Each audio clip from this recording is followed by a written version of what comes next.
It's been over 10 weeks and most of us have been in some form of extreme lockdown, working from home. I can't even begin to imagine how difficult it must be for everybody across. It hasn't been easy for us either, but I think we make do with using technology in extremely interesting ways.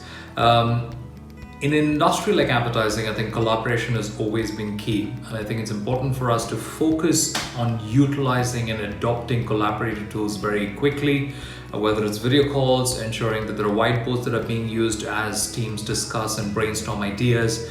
That's the way we've been able to become more efficient and effective at work. During these times, I think it's become very normal for people to try and multitask, not just within their work, but also beyond it. And that's something that I've been trying to ensure that there is a clear demarcation there.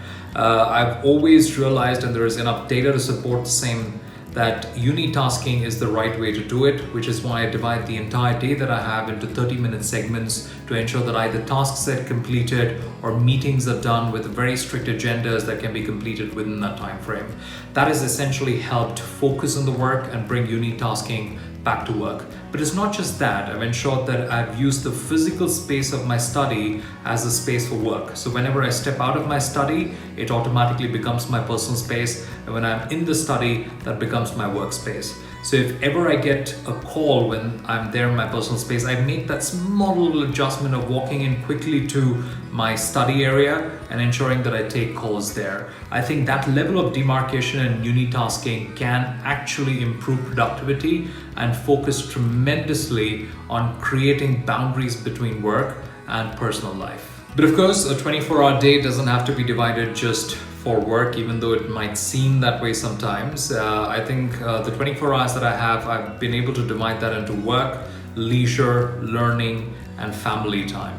So for my leisure time, I would traditionally go out and watch movies. I don't think the avenue to go out to a big screen and watch movies exists anymore. So I do make do with ensuring that I turn into series that have been consistently upcoming and releasing on all of the large 3 OTT platforms, whether it's Hotstar, Amazon Prime, or Netflix. Have subscription to all of the 3 and ensure that I tune into and probably even binge watch over the weekends whatever is trending at this given point in time. So here's a little tip. I heard Patal Lok is really good. I'm midway through that series, extremely gripping at this point.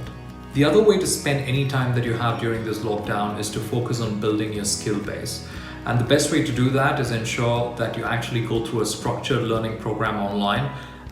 We've seen a huge amount of growth in edutech startups. As a matter of fact, startups that have already been started have seen a huge surge of subscriptions. I would suggest that there's plenty of material out there. Focus on unlearning and relearning.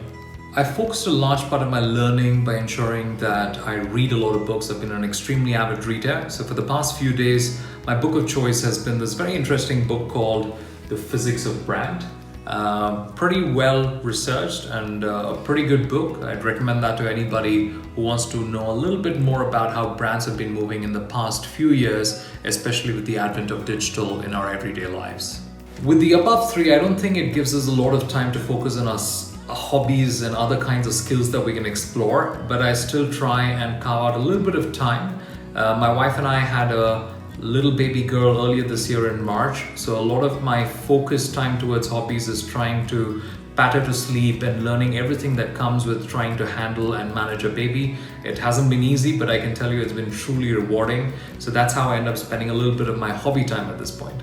I'd like to clearly highlight that it's important for all of us to focus on our physical well-being, but the extreme lockdown of over 10 weeks also presents to us interesting new challenges with our mental well-being. So ensure that you've carved out some time, have enough sleep, and ensure that you are able to calm your mind down with practices like meditation. When it comes to sleep, ensure that you at least get 8 hours of sleep, drink enough water, so that all of this balances and ensures that we have both physical well-being and mental well-being as a part of our core focus.